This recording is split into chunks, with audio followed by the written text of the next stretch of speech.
이번에는요, 기존 후보 지지도 흐름과 조금 다른 또 여론조사 결과가 있어서 가져와 봤습니다. 허경영 후보가 등장을 했습니다. 5%대 지지율을 돌파를 하면서 수치상으로는 지금 심상정 후보보다도 높게 나왔습니다. 허경영 후보 같은 경우에는 워낙 본인만의 이미지가 강한 후보이기 때문에 이것이 정치 혐오를 반영하는 어떤 결과인 것인지 아니면 정말 대선 후보로서 유의미한 지지율을 이제 가졌다라고 평가를 해야 되는 건지 헷갈립니다. 어떻게 봐야 될까요? 더 크게는 대중적 인지도라고 봐야 되겠죠. 결과적으로는 얼마나 이 사람이 대중에게 알려져 있나. 예. 이미 허경영 후보는 거의 연예인급이죠. 예. 우리가 대중성이 중요한 것은 일단 대부분의 사람들이 알고 있다. 그리고 허경영 후보가 내놓은 정책이 뭐 5년 전, 10년 전에는 허무맹랑했을지 모르겠지만 최근에 보면 대선 후보들이 다 허경영 후보와 비슷한 뭐 기본소득 얼마를 주겠다. 또 병사 월급 200만을 주겠다. 예. 오히려 허경영 후보의 과거 공약을 이전 공약을 쫓아가는 모습이거든요. 그러다 보니까 허경영 후보가 세 가지가 중요합니다. 인호충, 인호충, 인지도가 높아요. 그런데 과거에는 이전에는 이 허경영 후보에 대해서 뭐 공중부양, 예. 노래 이런 것 때문에 비호감이 있었는지 몰라도 끊임없이 유튜브 100만 이상 구독자가 있는 유튜브를 통해서 본인의 호감도를 높여왔거든요. 호감도가 높아졌어요. 인지도 호감도가 높아지면 뭐가 생겼냐? 뭡니까? 충성도일까요? 이걸 어떻게 알아요?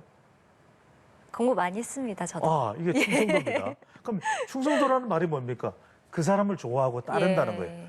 나를 따르라. 이렇게 했을 때 투표를 할 수도 있는 겁니다. 그게 지지율로 연결되는 거죠. 그러니까 정치를 하는 사람과 선거를 하는 사람은 세 가지가 너무나 중요해요. 알아야죠. 인지도. 예. 그다음에 호감도, 충성도인데 불과 5년 전, 10년 전만 하더라도 인지도 정도에 머물렀던 허경영 후보가 호감도와 충성도까지 생기다 보니까 지지율이 훌쩍 5%포인트대로 높아졌는데 이걸 단순한 일시적인 현상으로 볼 수 없는 것이 지난 4월 서울시장 보궐선거 기억나실 거예요. 예. 당시 3위 후보가 누구였습니까?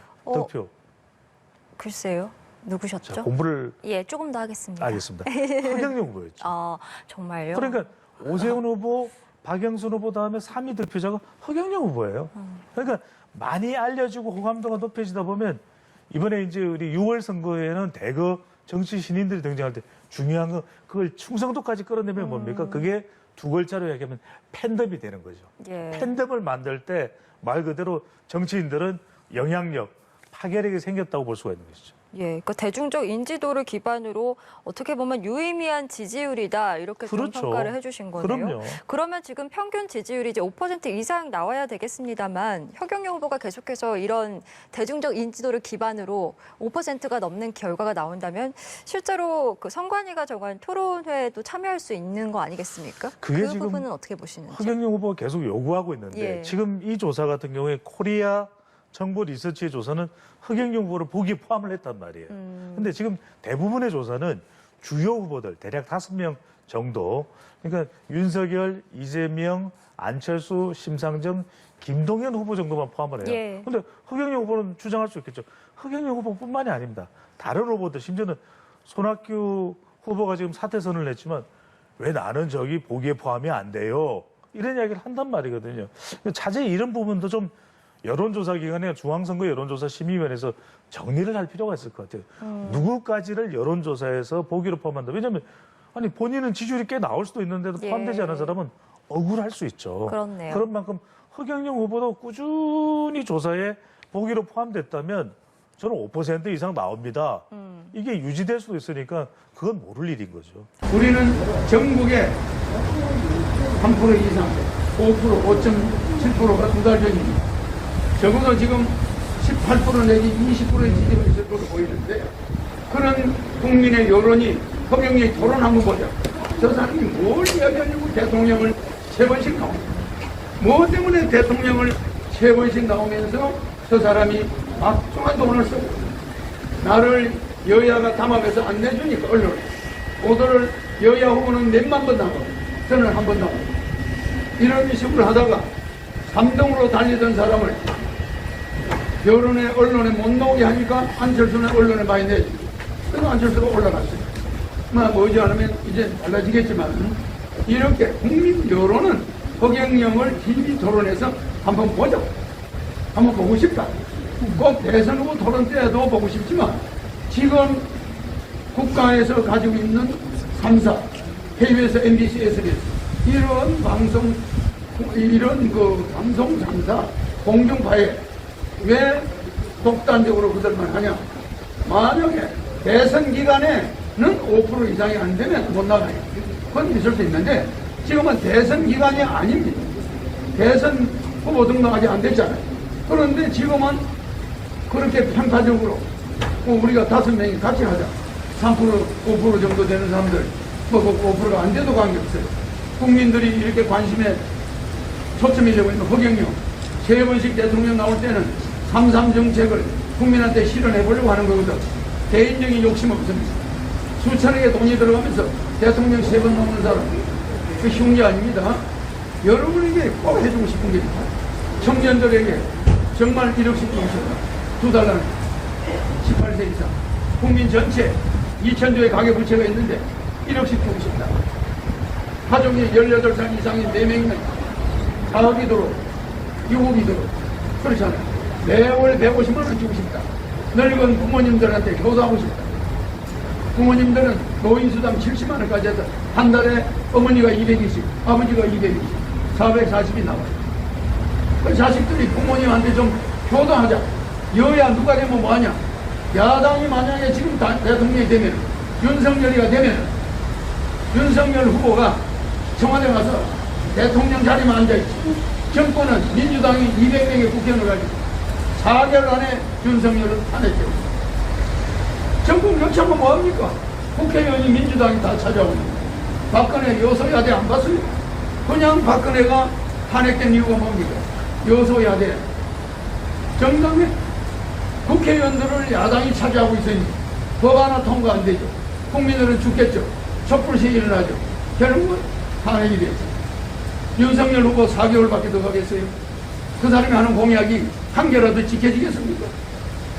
내가 오히려 당선이 돼서 윤석열 부통령, 이재명 부통령, 안철수 부통령, 심상정 부통령 그들이 받은 표만큼 국회 장관을 임명해서 연립 내각을 구성해서 제 정책을 신성.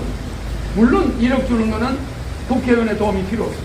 여야 정당 도움 없이 76조 1항의 헌법에 긴급재정 명령권을 가지고 바로 내가 줄 수 있고 매월 150만 원씩 주는 거는 국회를 통과해야 되니까. 그때는 국회의원들이 연립정부니까 그 부통령제 연립내각해서 통과시키면 되잖아요. 그래가지고 나는 누구도 욕하지 않아요.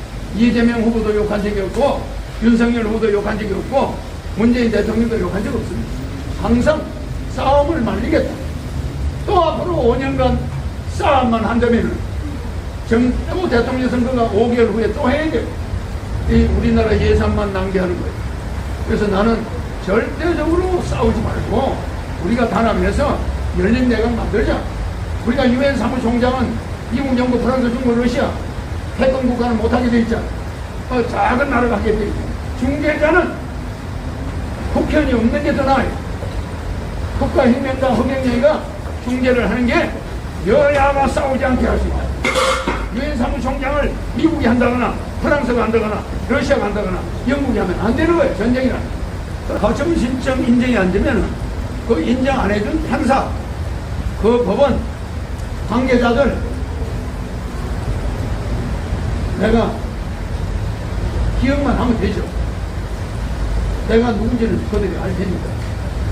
받아들이시겠다. 받아주긴 하지만은 그렇지만은 다른 방법으로 또 우리가 투쟁을 해야지. 그런 불공정 선거가 계속 진행되고 있어요. 왜? 자유로운 보도를 못하게. 언론에서 허경영만 0.3% 됐던 김동연은 계속 여론조사에 넣어줍니다.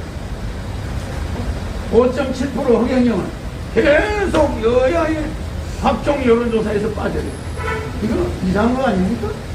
내가 3위 할 때 계속 여론조사에서 뺐어요. 그러면 이게 뭡니까? 이거 정당한, 이게 만약에 중앙선관위가 하는 대통령 후보 공식 토론이라면 내가 할 말이 없는데 이거는 공식 토론도 아니고 언론사들이 모든 언론사가 담합해서 허경영 후보의 여론조사에 넣지 않는 거예요. 그리고 지지율을 그 바람에 떨어뜨리는 거예요. 이건 불평등한 피해입니다. 그러니까 지금 여야가 안철수, 심상정은 계속 넣어도 내 여론조사에 옛날에 내 미치는 거예요. 근데 나를 계속 빼니까 안철수가 내보다 앞서갔죠. 내가 지금 4위죠. 그러나 나는 4위가 아니고 1강이 될 수 있는 사람이에요. 어제나 신정을 지난 다음에 과연 1강이 되는가 여러분들이 한번 보시기 바랍니다. 그러니까 우리가 한번 뒤집는 것도 매력이 있잖아. 그죠? 우리의 젊은이들이 한번 혁명을 일으켜 볼 필요가 있잖아. 우리의 20대들이 30대들이 저력을 한번 발휘해 볼 필요가 있잖아.